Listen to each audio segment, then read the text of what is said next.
The frost-covered pines of Widow's Peak Mountain stand perfectly still, offering no explanation for the size 10 boot prints that abruptly vanish near the jagged 600-foot vertical edge of the Devil's Drop. Beneath this imposing 8,400-foot granite summit lies the logging town of Blackwood, a quiet community of 3,000 residents where the shadow of the mountain stretches across Main Street long before the sun actually sets.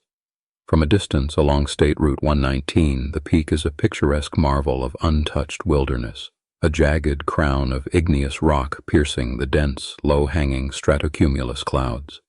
But for those who live permanently in its shadow, that breathtaking elevation radiates a palpable, visceral dread, a heavy, unspoken understanding that the mountain does not just observe the town of Blackwood, but actively consumes the people who wander into its tree line. Over the past 4 decades, beginning precisely with the Blackwood blizzard of 1982, an anomalous and deeply unsettling pattern has fundamentally altered the history of this terrain.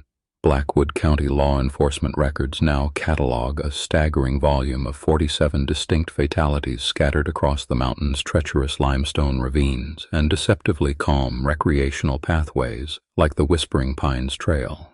Statistically, the sheer concentration of these tragedies completely defies the standard probability of outdoor recreation mishaps for a state park of this modest square mileage. While the Blackwood County Medical Examiner has systematically classified each incident as an isolated misfortune of hypothermia or blunt force trauma, the sheer accumulation of broken bodies recovered from the exact same 2-mile stretch of wilderness suggests a far more complex and sinister mechanism at work. This relentless accumulation of official accident reports filed away in the basement of the Blackwood Sheriff's Department has slowly transformed a beloved natural landmark into a sprawling, open-air graveyard. Search and rescue teams now routinely map the western slopes, not by their scenic overlooks, but by the precise GPS coordinates where previous hikers took their final, fatal steps. Behind the sanitized language of those police files are the abruptly severed lives of people who knew these woods intimately. In October of 1994, there was Elias Thorne, an experienced local tracker whose profound knowledge of the regional topography makes his fatal, inexplicable fall from the completely flat, well-marked surface of the Ironwood Ridge path entirely counterintuitive to investigators. Then there was Sarah Jenkins, a 22-year-old university botany student who ventured up the lower slopes in May of 2008 to catalog spring flora. She left behind a half-filled sketchbook and a meticulously packed thermal survival kit just 40 yards from where she supposedly succumbed to sudden, fatal exposure on a day when temperatures never dropped below 50 degrees. Their sudden absences left a permanent, jagged void in the fabric of their respective families, replacing vibrant futures with agonizing, unanswerable questions.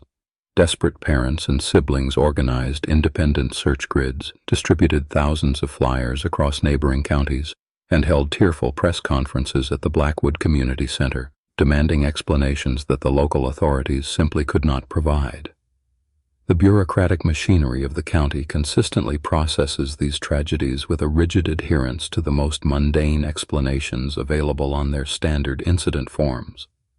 A sudden drop in barometric pressure, a misjudged step on loose Devonian shale, or a momentary lapse in geographical orientation are repeatedly cited by the Sheriff's Department to close the active investigation files and seal the body bags.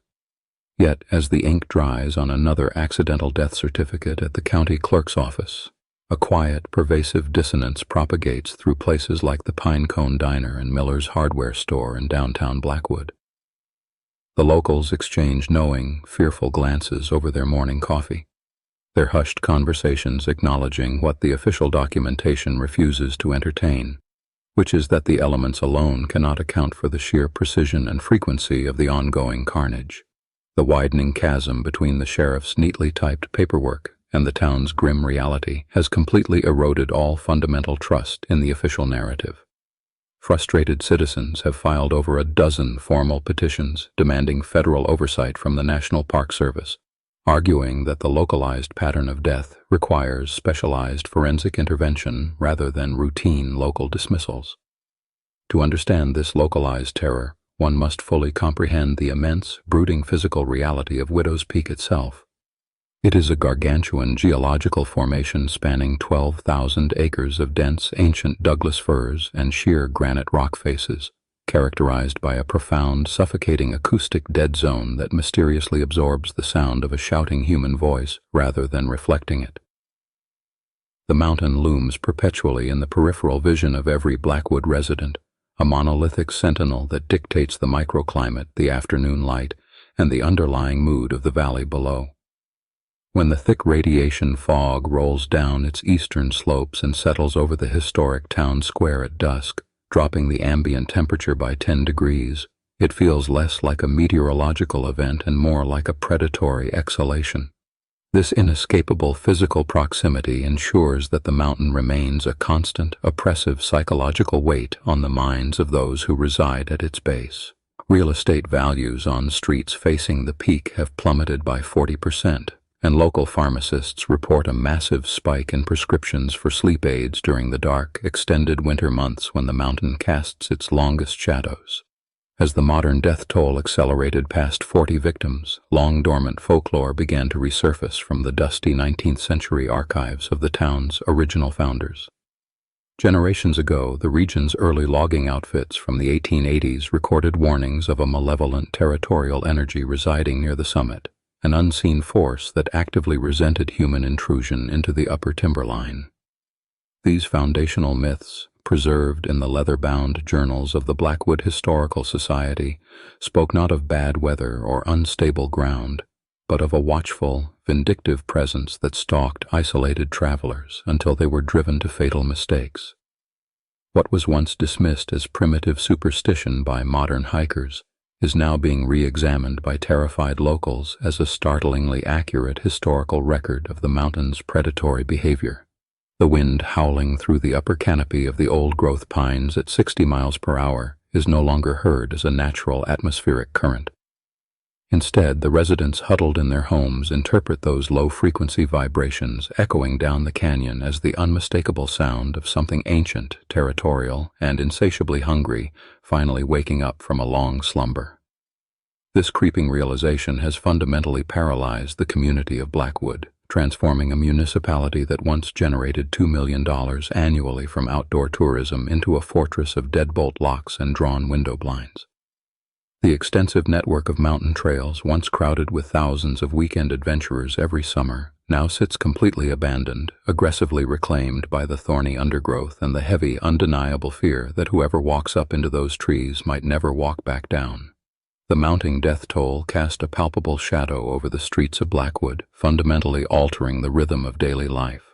Residents who once spent their weekends traversing the lower trails began to instinctively avoid the tree line, leaving the trailheads unusually desolate.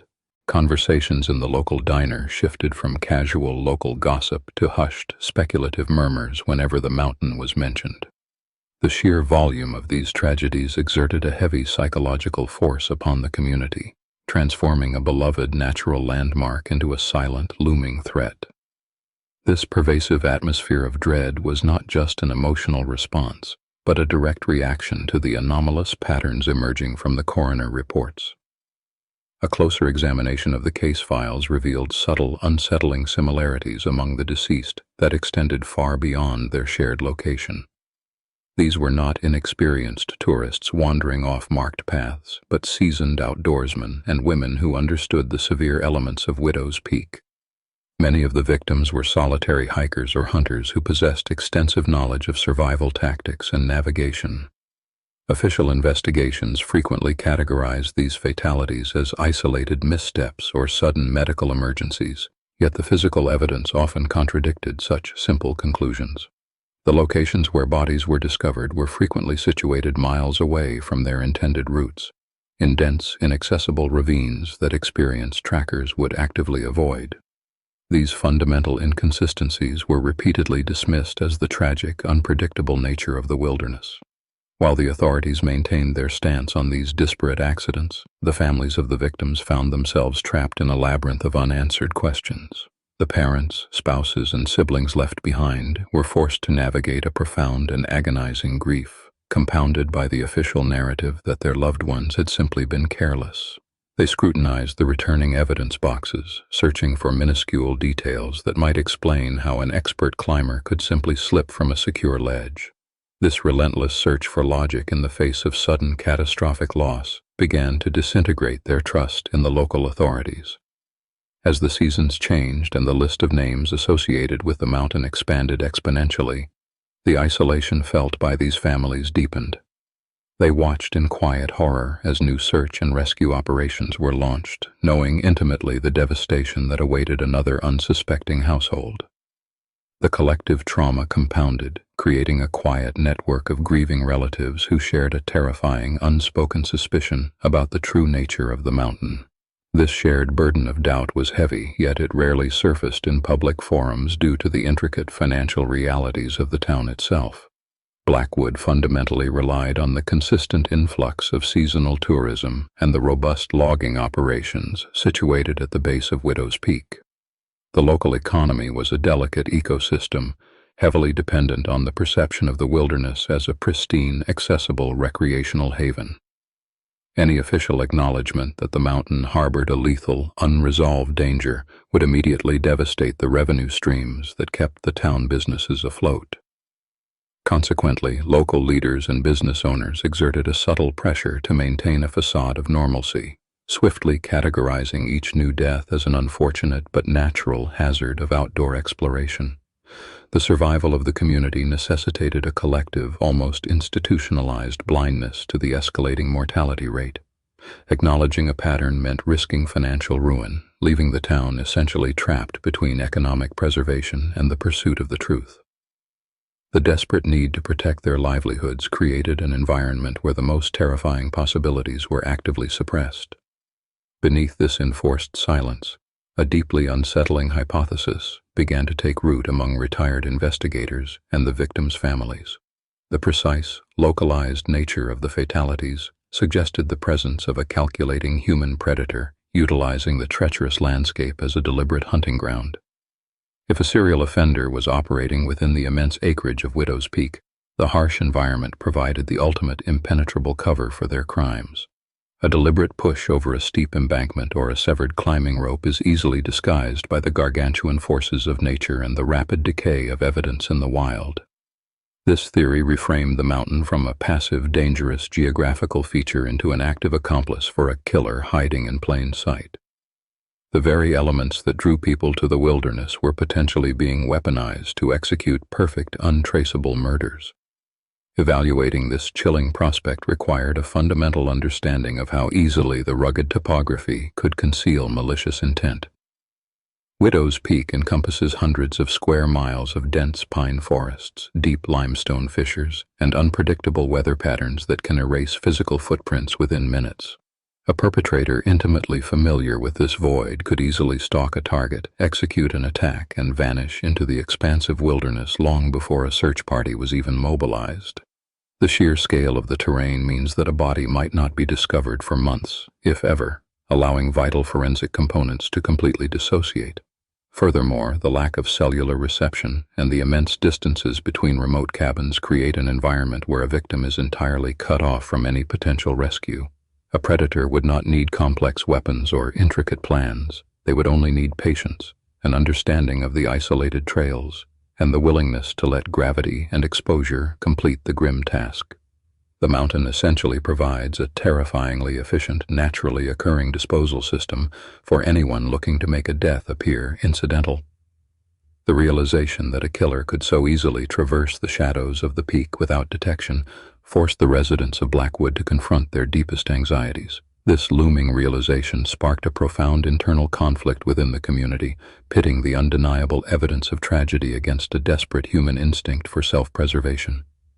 While a quiet minority began to lock their doors and share whispered warnings about a human threat, the majority clung fiercely to the established narrative of natural misfortune.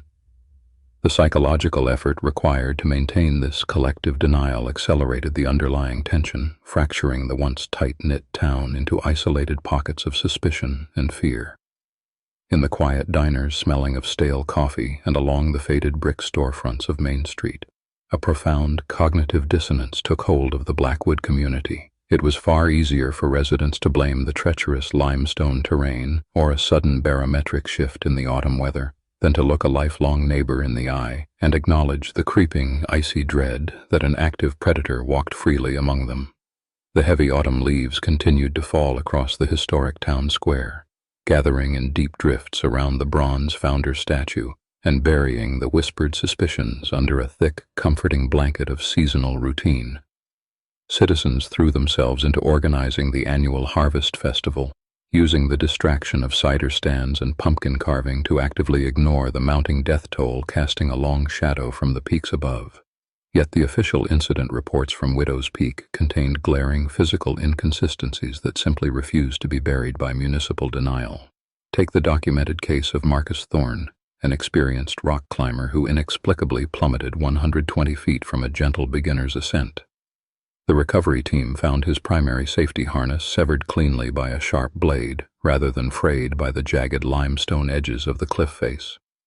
Then there was Elias Vance, a seasoned local tracker found lifeless at the rocky base of Miller's Drop. He was a man who knew every inch of the high ridge line, yet he suddenly suffered a fatal misstep on a clear, windless Tuesday afternoon. The county coroner explicitly noted defensive bruising on the tracker's forearms and foreign skin cells under his fingernails, anomalies that were quickly dismissed as post-fall trauma against the rocky descent. These minute, anomalous details were quietly filed away in the damp basement of the Blackwood County Archives, gathering dust inside manila folders, while the official narrative of natural tragedy remained entirely unchallenged. Law enforcement categorized every single event as accidental blunt force trauma, effectively sealing the records from further forensic scrutiny and ensuring that no state investigators would be called in to examine the alarming statistical clusters. For the brave few who dared to connect these scattered points of forensic data, the cost of speaking out in a small town was immediate and brutally severe. When retired park ranger Arthur Pendleton publicly questioned the cleanly severed climbing harness during a crowded November town hall meeting, he was met with uncomfortable silence, a quickly deactivated microphone, and swift social exile from the community he had protected for 30 years. To publicly challenge the established truth was to threaten the very foundation of Blackwood's fragile psychological peace, turning those who sought objective answers into targeted town pariahs. They were treated not as vital whistleblowers trying to save lives, but as grieving, irrational instigators who were deliberately disturbing the quiet mourning process of a resilient community trying to heal from a string of terrible, unavoidable acts of nature. Left to navigate their terrifying suspicions entirely alone, these isolated voices eventually fell completely silent, their urgent warnings swallowed by the overwhelming civic desire for communal denial. Several families quietly packed up their homes and moved across state lines, choosing the pain of sudden uprooting over the daily terror of waiting for the mountain to claim another victim while the rest of the town looked the other way. The true genius of this localized terror lay in the specific geological geography of Widow's Peak itself, an unforgiving environment perfectly suited to conceal targeted malice within natural hazard.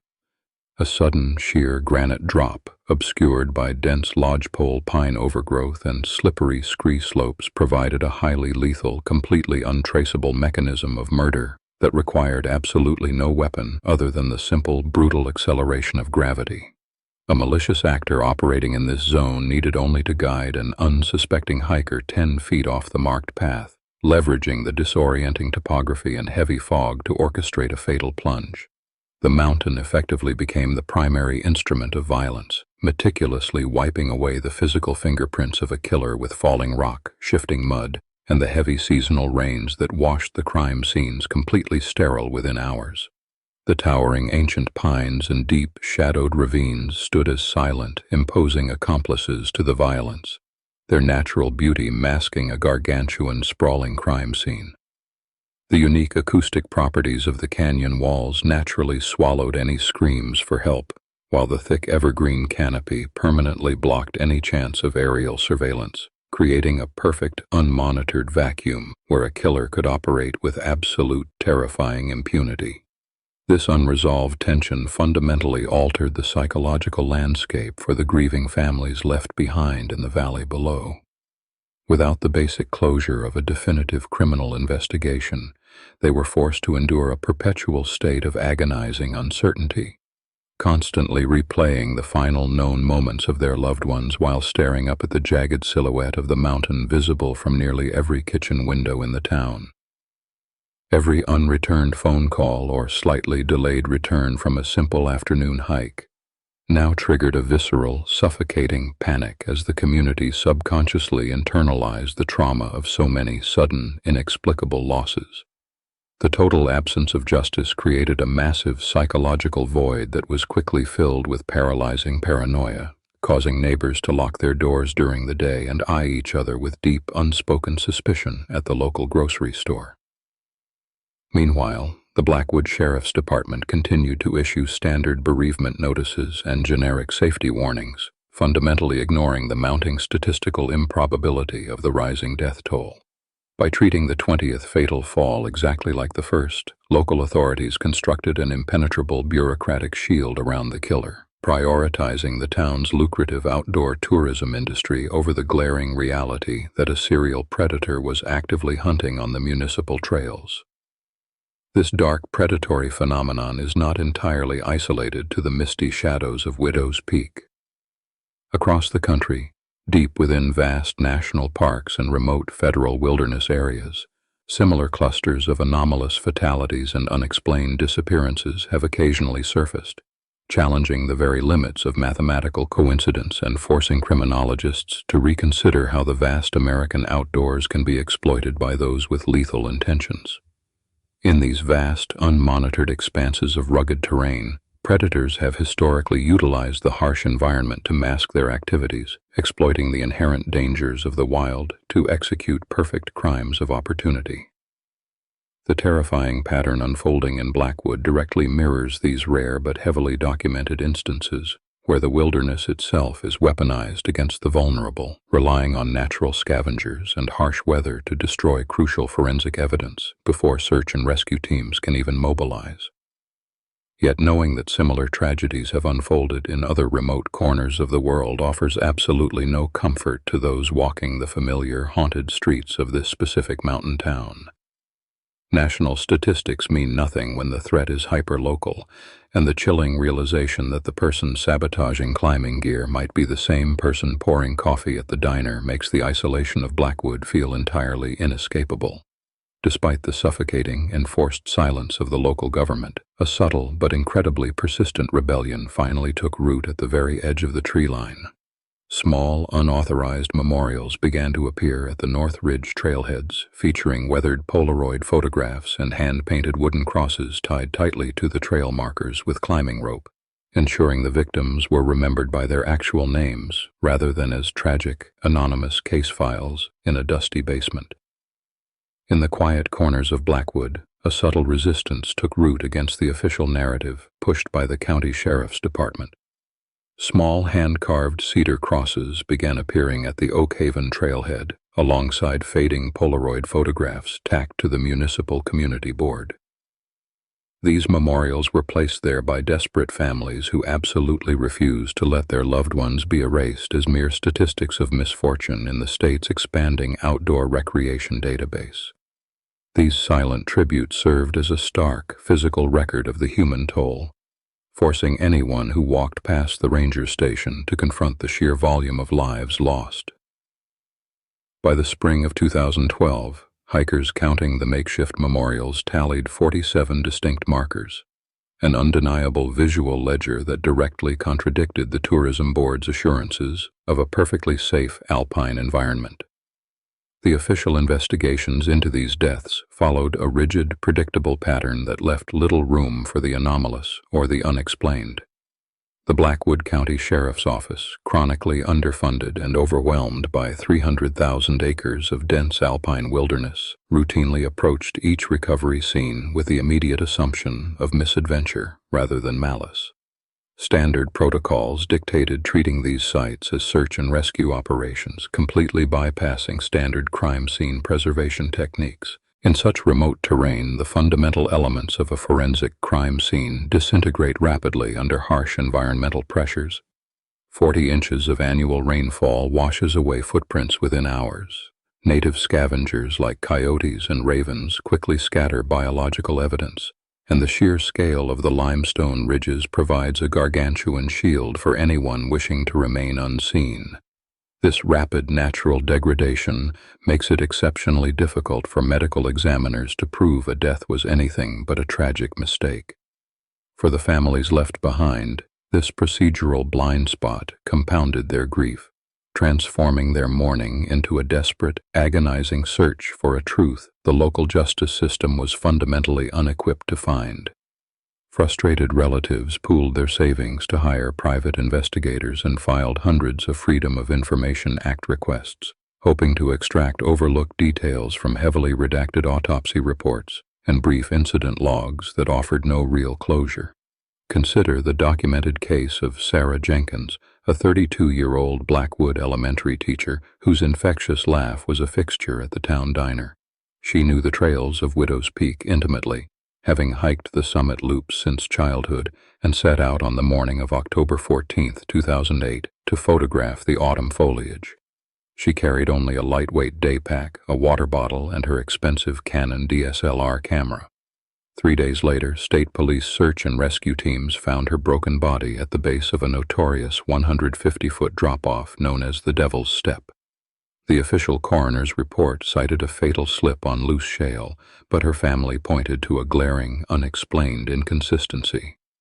Her heavy camera, strapped securely to her chest just hours before, was nowhere to be found, and the thick nylon neck straps had been cleanly severed by a razor-sharp edge.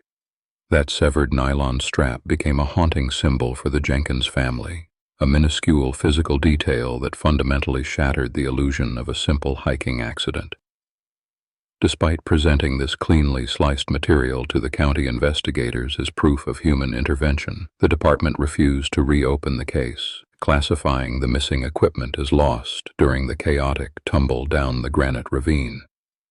If these localized deaths were not isolated wilderness tragedies, investigators must consider the chilling psychological profile of the individual orchestrating them. Operating completely undetected in such an unforgiving environment requires immense patience, an advanced capacity for covert observation, and a precise, tactical understanding of how extreme geographic isolation alters human behavior and diminishes situational awareness in exhausted hikers. This kind of apex wilderness predator would not need to rely on brute physical force, but rather on the lethal components of the high-altitude environment itself. By subtly rotating a wooden trail marker by 10 degrees, moving stone cairns to redirect hikers toward unstable scree fields, or startling a climber at a precarious limestone ledge, they could effortlessly transform the mountain into an untraceable, perfectly disguised weapon. The true horror of this methodology lies in the realization that the victims likely never knew they were being actively hunted until the very moment the landscape was turned against them. Autopsy reports consistently showed an absolute lack of defensive wounds or signs of a struggle, indicating that the fatal plunge or sudden exposure to the elements caught these seasoned outdoorsmen completely off guard in their final moments. Widow's Peak Mountain stands as a towering geographic paradox directly above the small town of Blackwood. From a distance, its 9,400-foot snow-capped ridges and lush ponderosa pine forests project an image of breathtaking natural majesty. It is a pristine wilderness sanctuary that draws thousands of tourists and millions of dollars in recreation revenue from people seeking solace and untouched beauty. Yet beneath that magnificent alpine facade lies a dark, unforgiving reality that the multi-generational locals understand all too well. The mountain functions as a gargantuan monument to hidden dangers, from concealed glacial crevasses to sudden blinding whiteouts, perfectly illustrating how something incredibly beautiful can harbor a profound, devastating threat in plain sight, masking the actions of anyone utilizing the terrain for malice. This stark duality forces the permanent residents to navigate their daily lives in the shadow of a geographic giant that is simultaneously their local economy's defining feature and its most prolific, unrecognized killer. Business owners depend entirely on the steady influx of naive summer backpackers, even as they privately warn their own children never to venture past the lower tree line without an armed group. As decades pass, the sheer statistical accumulation of these incidents creates a dangerous psychological normalization within the broader Pacific Northwest region. When fatal falls and sudden, untraceable disappearances occur at a steady rate of 2 to 3 per year over 4 decades, the anomalous slowly morphs into the expected baseline.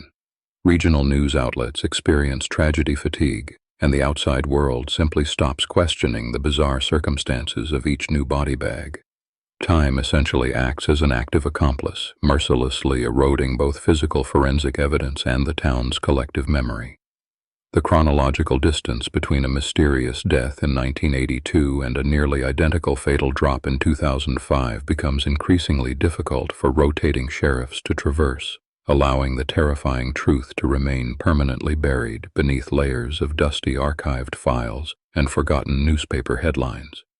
This steady, relentless march of time ensures that each new mountain tragedy is viewed in complete isolation, effectively resetting the investigative clock with every emergency call. Because there is no centralized state database linking the specific mechanics of these wilderness fatalities, modern detectives are entirely prevented from recognizing the broader, far more sinister pattern connecting the severed straps and relocated trail markers across the decades. Today, that long, unbroken history of unresolved loss exerts a heavy, silent gravitational force upon the streets of Blackwood. Even as new generations grow up and wealthy outsiders move into newly built cabins, a deeply ingrained, almost instinctual caution dictates how the community interacts with the wilderness looming just beyond their backyards. Locals never hike alone. They always carry satellite GPS trackers, and they constantly watch the tree line for something far more dangerous than a sudden storm. Today, the shadow of Widow's Peak still dictates the rhythm of life in Blackwood, long after the most recent tragedies faded from the evening news. Residents instinctively glance toward the jagged ridgeline before stepping out their front doors, a subtle but enduring habit born of profound apprehension. Even if the immediate sequence of fatal falls has seemingly paused, the collective memory of the town remains tethered to those perilous slopes. Parents still quietly forbid their children from hiking the upper trails, passing down a legacy of caution that feels less like overprotection and more like a necessary survival instinct. The mountain looms over Main Street like a silent sentinel, its dense pine forests and sheer granite faces serving as a constant physical reminder of the unresolved dread deeply woven into the fabric of the valley. Transforming that dread into actionable justice encounters a monumental hurdle embedded in the very nature of wilderness fatalities. When a death is officially classified as an accident, the investigative apparatus fundamentally shifts away from criminal pursuit, effectively sealing the narrative before it can be thoroughly questioned. A slip on loose scree or a fatal plunge into a ravine leaves behind a chaotic scene where the elements themselves erase the subtle distinctions between a tragic misstep and a deliberate push. Without definitive, physical evidence of malice, such as a defensive wound, a misplaced personal item, or a witness in a vast, empty landscape, law enforcement lacks the foundational elements required to build a homicide case. The burden of proof demands certainty, but the unforgiving terrain of Widow's Peak offers only ambiguity, creating an immense, impenetrable shield for a human predator operating under the guise of natural peril. The wind howling through the rocky crags effectively drowns out any potential cries for help, while the heavy winter snows bury whatever fragile clues might have momentarily existed on the frost-hardened ground. Beneath the sterile language of those closed case files lie the truncated trajectories of actual lives, abruptly severed on the cold stone. Consider the sheer, terrifying isolation of those final seconds, the sudden realization of a fatal drop, and the profound absence of rescue. These were individuals who packed day bags with expectations of returning to warm kitchens and waiting families, completely unaware that their personal narratives were about to permanently end on a desolate overlook. The unfulfilled futures left in the wake of these events represent a gargantuan emotional void for the families who still wait for adequate explanations. Birthdays pass uncelebrated. Empty chairs remain at holiday tables, and the agonizing lack of closure forces grieving relatives to endlessly replay those final, undocumented moments in their minds. The profound sorrow of these families permeates the quiet corners of Blackwood, a heavy, unspoken grief that demands more than the dismissive label of a simple hiking mishap. This emotional reality stands in stark contrast to the clinical detachment found within the official county records. To an outside investigator, a victim's route up the mountain is merely a sequence of coordinates and estimated times of arrival, plotted on a topographical map. But to the locals who have navigated these trails for generations, the landscape is deeply personal, and they inherently understand the nuanced dangers that a coroner's report cannot quantify.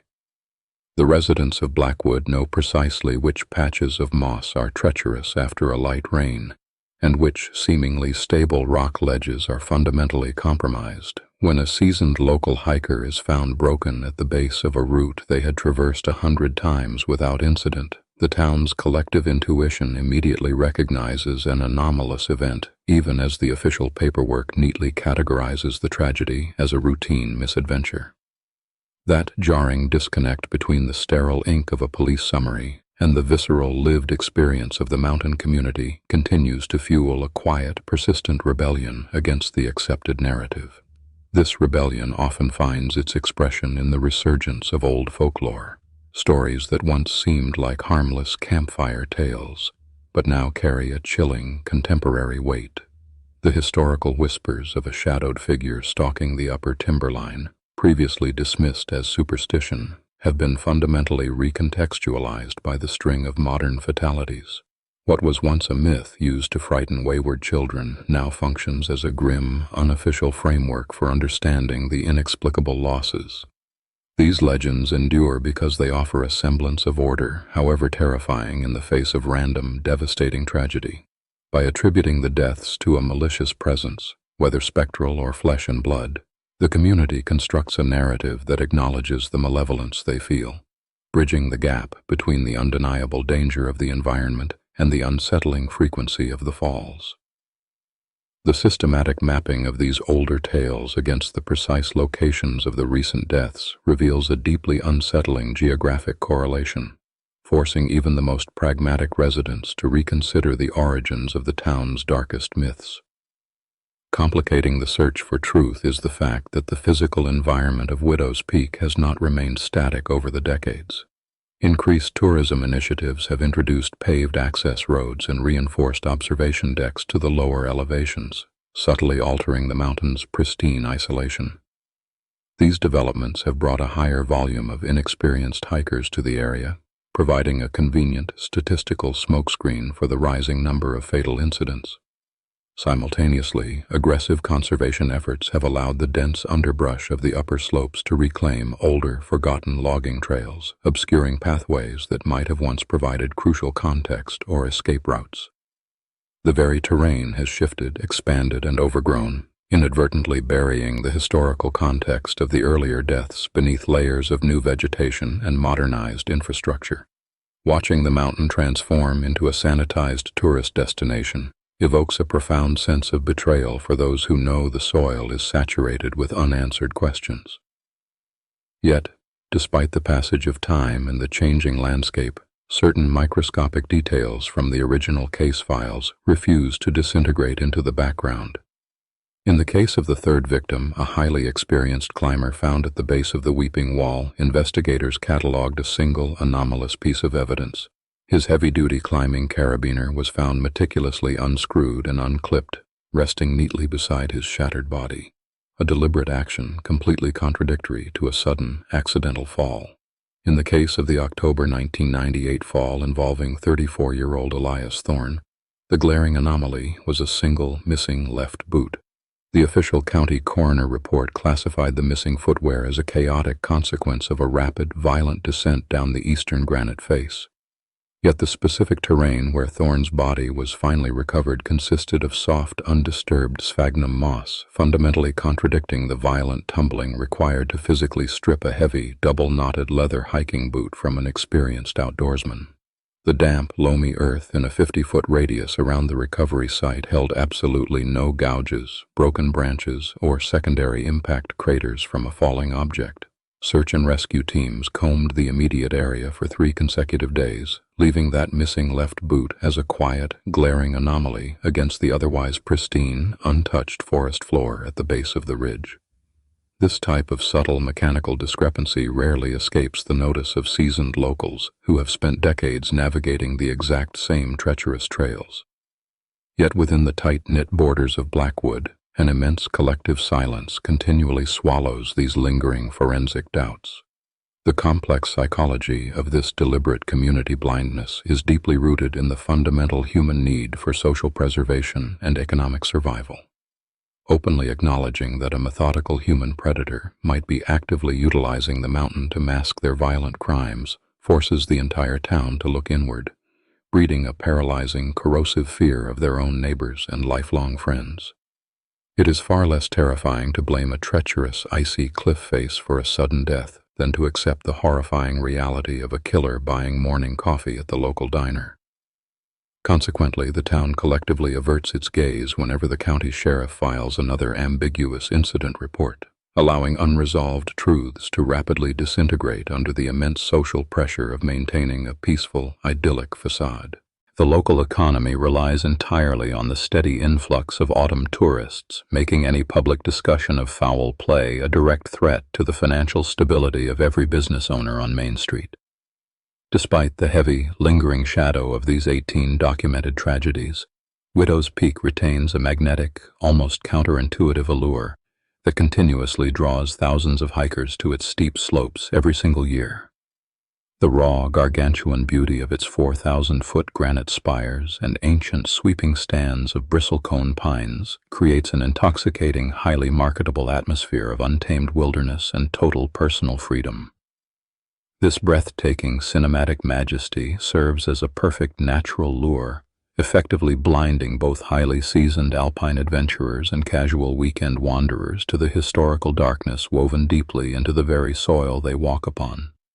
The mountain essentially operates as a massive, open-air trap where the profound aesthetic beauty of the cascading waterfalls and alpine meadows perfectly camouflages the profound, lethal human risk waiting just off the marked trail. The striking visual juxtaposition of vibrant crimson and gold autumn foliage directly against the specific geographic sites of devastating, unexplained loss makes the ongoing string of mountain tragedies feel all the more surreal.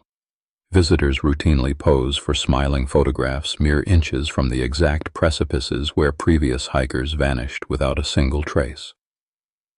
When systematically examining the official Blackwood County records spanning the last 3 decades, the recurring administrative categorization of these fatalities as unexplained requires highly precise, critical scrutiny.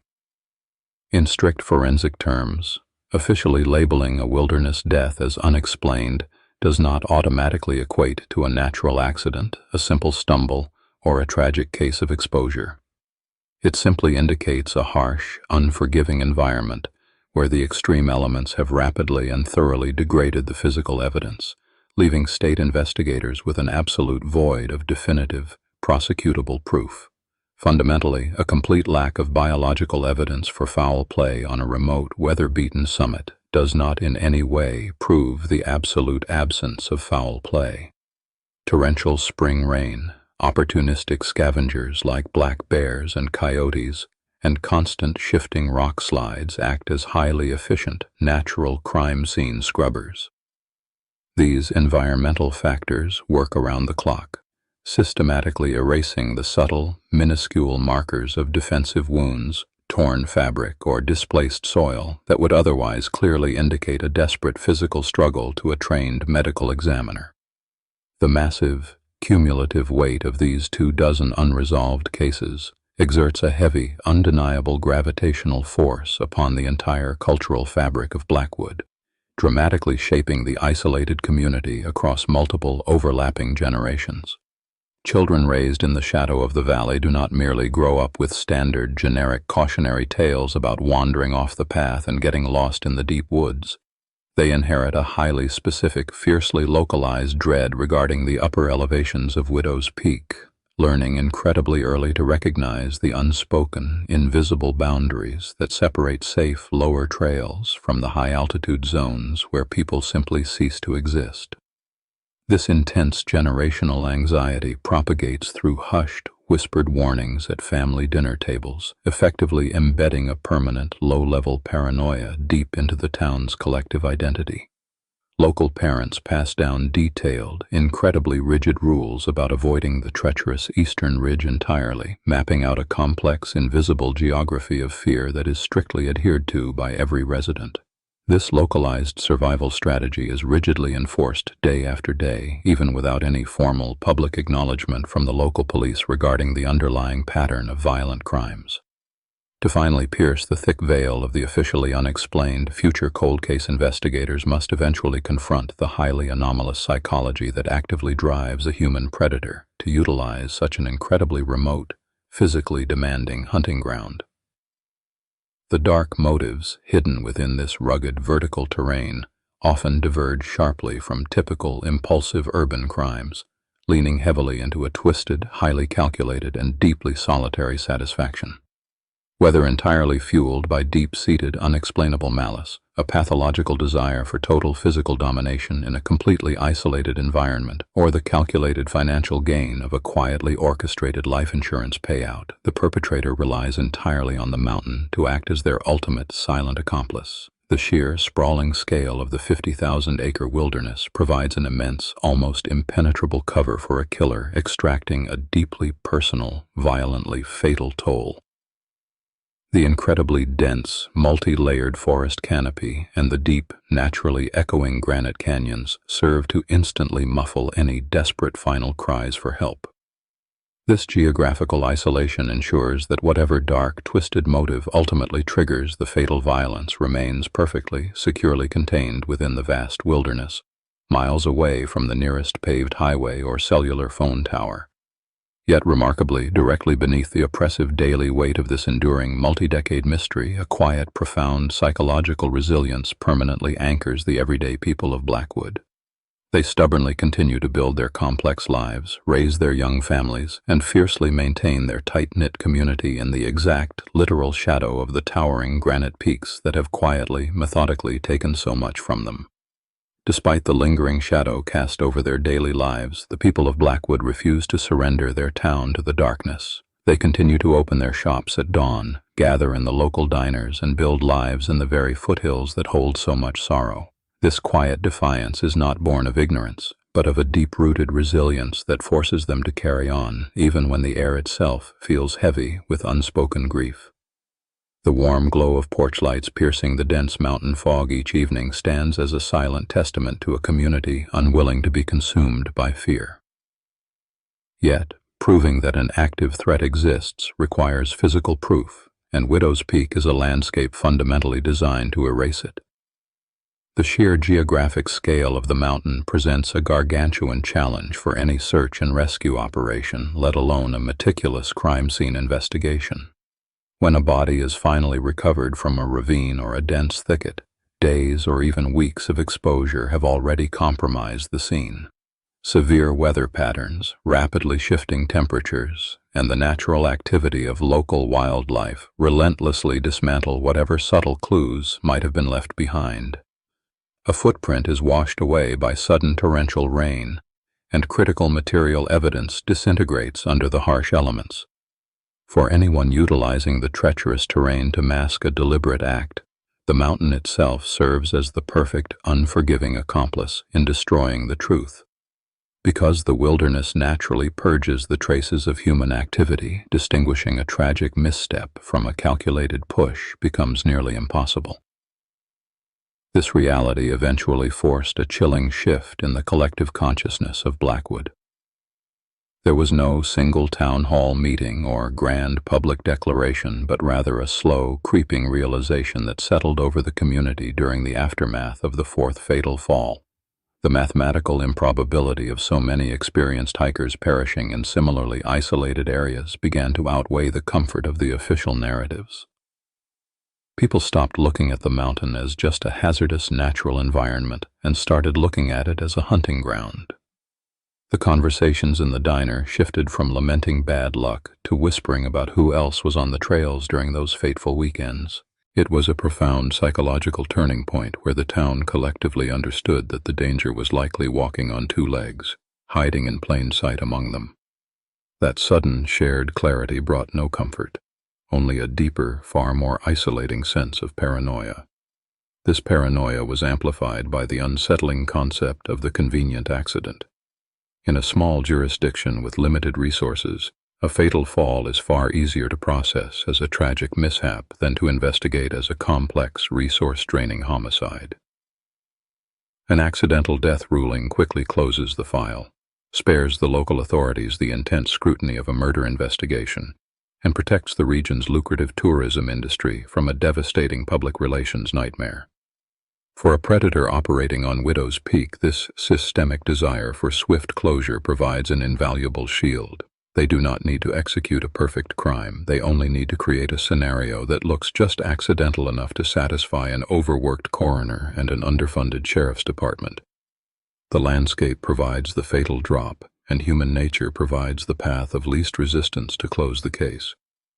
Recognizing that the system itself might be inadvertently protecting a killer deepened the wound for the grieving families left behind. The families of the victims are trapped in a unique kind of psychological purgatory.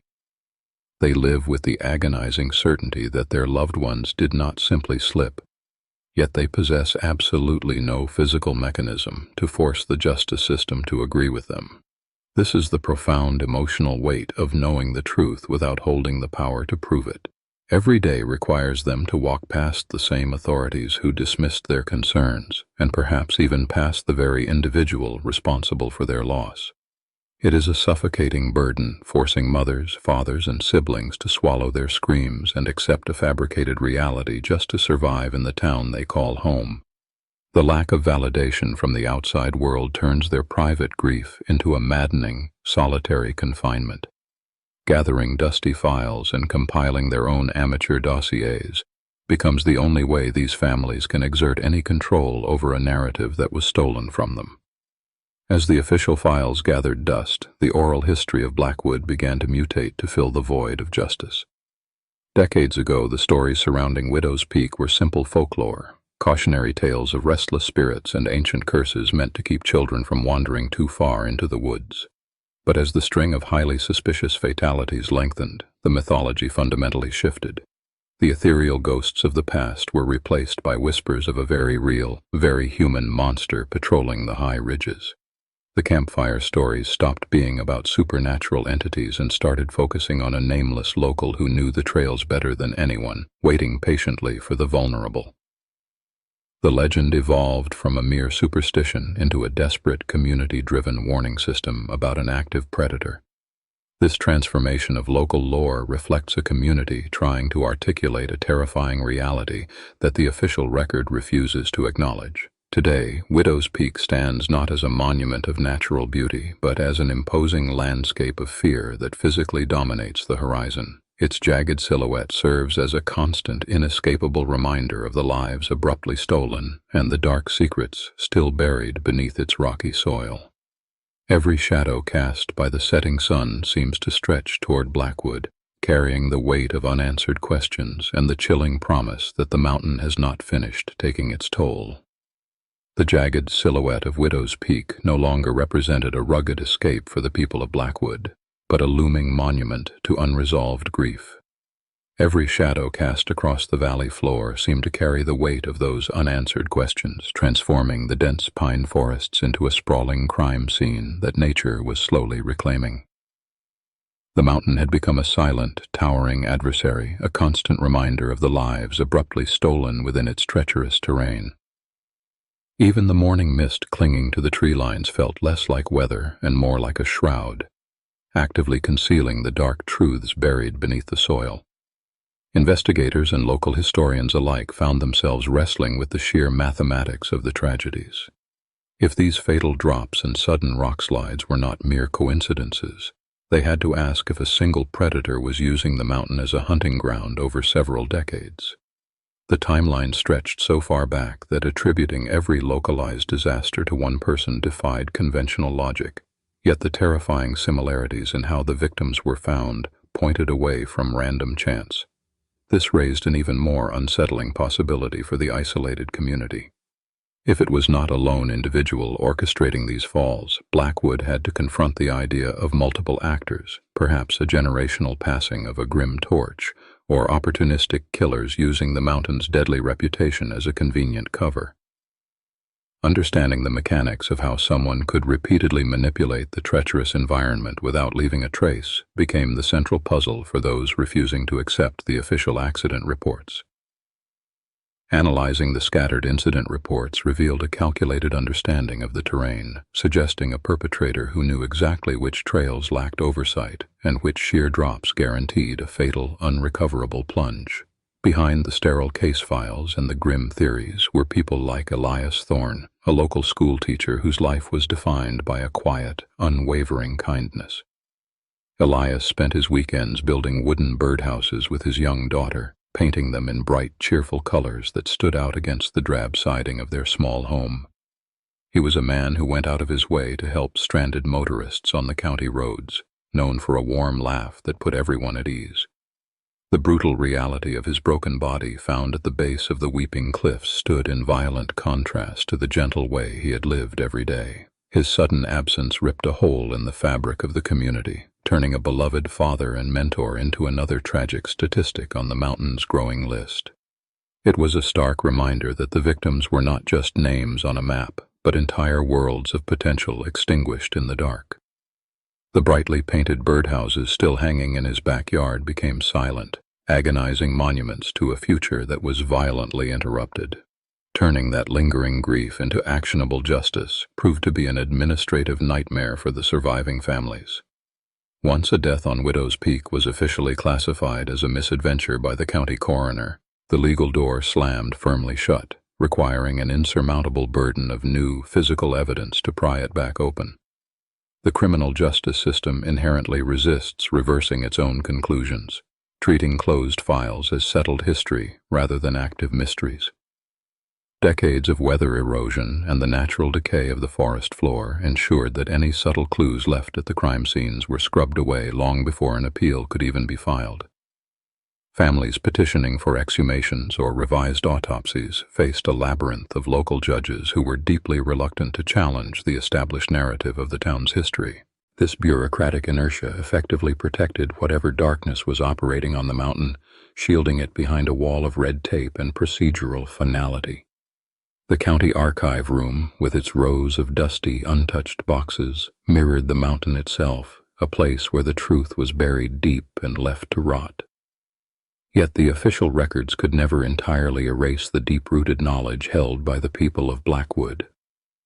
The town functioned as a living, breathing archive, where the details omitted from police reports were preserved in hushed conversations over diner counters and warnings passed from parents to children. This collective memory acted as a shadow ledger, meticulously tracking the inconsistencies and the strange coincidences that the authorities had so easily dismissed. Even as new residents moved in and the local economy tried to rebrand the region for tourism, the underlying current of unease refused to dissipate. The community maintained an unspoken consensus that Widow's Peak was cursed not by geology, but by human malice, a shared understanding that bonded the residents in mutual suspicion and protective fear. They knew that the paper trail was a fiction, and their stubborn remembrance became the only true monument to the victims. By cross-referencing these generational rumors with the original dispatch logs, independent researchers began to map a definitive pattern of ignored distress calls and overlooked footprints. When viewed through the lens of this hidden town ledger, the isolated tragedies snapped together into a terrifying, cohesive framework. Almost every victim was an experienced hiker who knew the trails intimately, ruling out rookie mistakes on the treacherous switchbacks. Furthermore, the fatal drops almost exclusively occurred along the northern ridge, a desolate stretch of the mountain that offered zero radio reception and was notoriously difficult for search and rescue teams to access quickly. The post-mortem reports, when finally examined side by side, revealed a deeply disturbing uniform detail.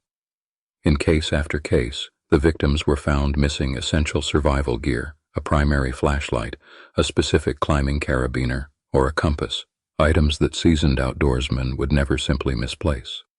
This systematic removal of equipment pointed to a methodical process, transforming the random chaos of nature into the highly organized staging of a calculated predator.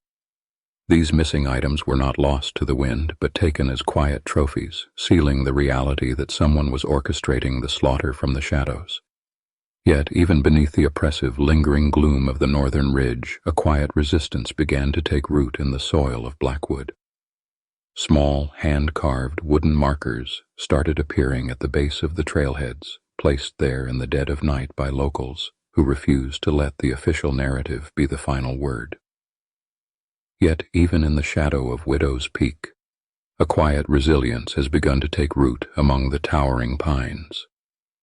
Near the trailhead, where the shadows are longest, a small memorial garden now stands, meticulously maintained by the families who refuse to let their loved ones become mere statistics.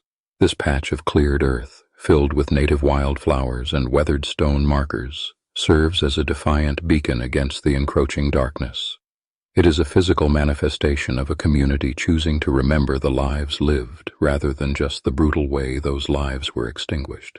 That shared dedication recently pushed the county to install emergency call boxes along the lower ridge, a small but vital victory born directly from the family's relentless advocacy. Still, the mountain itself remains a formidable, silent accomplice to the tragedies it has hosted. Its vast, unyielding terrain offers the perfect cloak of isolation, swallowing sound and obscuring sightlines with dense canopies and sudden treacherous drop-offs. The geography of Widow's Peak is fundamentally designed to hide mistakes, conceal tracks, and wash away evidence with every passing storm. For anyone looking to disguise a malicious act as a tragic misstep, the jagged ridges and loose shale provide a ready-made alibi. The environment does the heavy lifting, transforming a deliberate push into an unfortunate slip, turning the landscape into an active participant in the deception. The enduring legacy of these disguised crimes has fundamentally altered how the town of Blackwood interacts with the wilderness at its doorstep. The local forestry board quietly rewrote its search and rescue protocols, treating every reported fall not as an assumed accident, but as a potential crime scene until proven otherwise. This shift in official procedure reflects a deep, unsettling realization that the community can no longer afford the luxury of naive assumptions. The innocence of the outdoors has been permanently fractured, replaced by a lingering dread that shadows every hiking group and solitary camper who ventures past the tree line. For the families left behind, this creeping awareness translates into a lifelong sentence of agonizing doubt. They are forced to navigate their grief without the closure of certainty, trapped in a relentless cycle of questioning the final moments of the people they loved. The psychological toll of knowing a killer might still be walking the same grocery store aisles in town is a heavy, suffocating burden. It breeds a quiet paranoia that fractures lifelong friendships and turns neighbors into silent suspects, slowly eroding the foundational trust of the entire community. This local paranoia eventually caught the attention of regional authorities in the fall of 2018 when the State Investigative Bureau launched a sweeping review of rural mortality rates across the entire county. Analysts discovered an anomalous cluster of blunt force trauma deaths near Blackwood that statistically dwarfed similar mountain towns across the region. That single data point shattered the illusion that these events were isolated, unfortunate flukes of nature. It forced law enforcement to confront the chilling reality that a geographical blind spot had been actively exploited, exposing a critical vulnerability in how rural jurisdictions handle complex, ambiguous fatalities. Despite this heightened scrutiny, the most crucial question remains stubbornly unanswered by the scattered bones and weathered police reports. The physical evidence, eroded by time and the elements, simply cannot definitively separate a calculated murder from a tragic stumble in the dark. We are left with a terrifying void where the truth should reside, unable to prove intent in a landscape that naturally destroys the very clues needed to find it. The records can map the locations of the fallen, but they cannot capture the presence of a hand reaching out in the final, fatal second. As a direct result, the legal threshold for investigating wilderness deaths in the state has been permanently lowered, empowering rural coroners to demand autopsies even when foul play is not immediately obvious. This legislative change is a lasting monument to the victims of Widow's Peak, ensuring that future tragedies are met with suspicion rather than immediate acceptance. The mountain has inadvertently become a catalyst for systemic reform, forcing the justice system to adapt to the unique challenges of crimes committed in the wild. It is a grim evolution, born from the realization that nature's beauty can easily be weaponized by human malice. Yet no amount of policy change can erase the generational trauma embedded in the soil of Blackwood. Children who grew up hearing whispered warnings about the woods are now parents themselves, passing down an inherited fear of the very landscape that defines their home. The town exists in a state of suspended animation, forever bracing for the next emergency siren to echo down from the peaks. They live with the heavy knowledge that the predator, whether human or environmental, has never truly been neutralized, only temporarily quieted. Today, a specialized cold case task force maintains an active, digitized map of Widow's Peak, cross-referencing decades of weather patterns, hiking logs, and missing persons reports.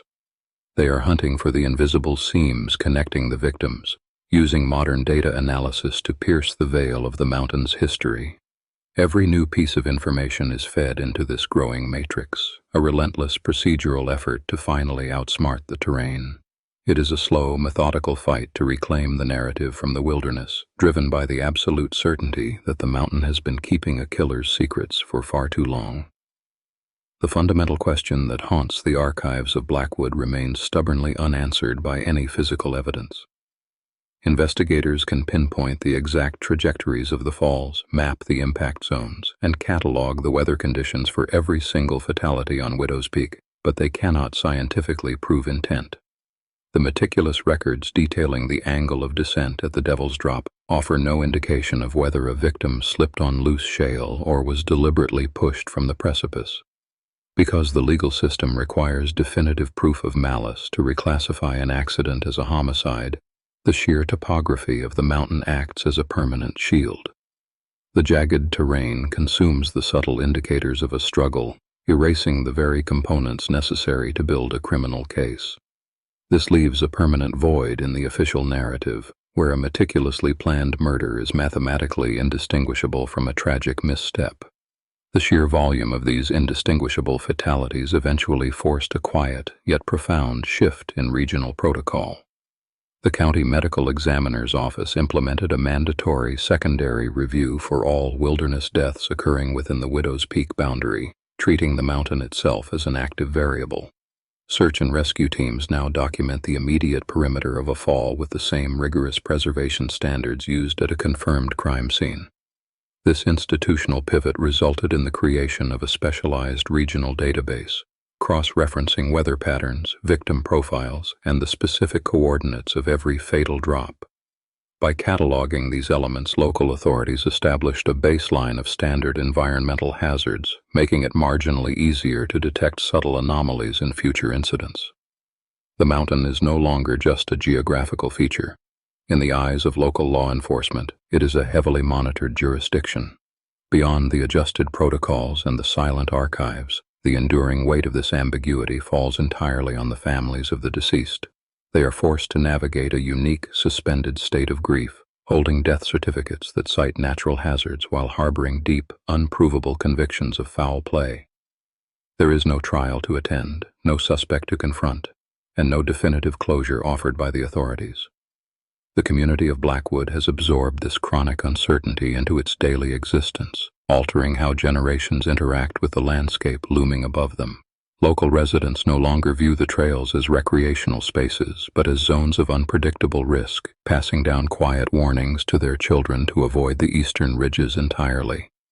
The tragedy is not just the loss of life, but the permanent erosion of trust in the natural world that surrounds their homes. The legacy of Widow's Peak fundamentally dismantles the romanticized notion of the untouched wilderness as a sanctuary. It exposes a chilling reality where remote environments can be seamlessly weaponized, providing both the means of execution and the ultimate alibi. The string of fatalities demonstrates how easily human malice can camouflage itself within the chaotic, inherent dangers of the natural world, turning a scenic overlook into a perfect trap. At the base of the Devil's Drop, a single, weathered warning sign continues to caution hikers about the unstable footing and severe elevation changes. It stands as a profound understatement, a rusted piece of metal quietly guarding a towering expanse of stone that keeps its secrets perfectly concealed. Every small town has a story they'd rather forget. New case every week. Hit the bell so you don't miss it. Every small town has a story they'd rather forget. Subscribe to Buried in Plain Sight, Small Town Crimes. We make sure they can't. New case every week. Hit the bell so you don't miss it.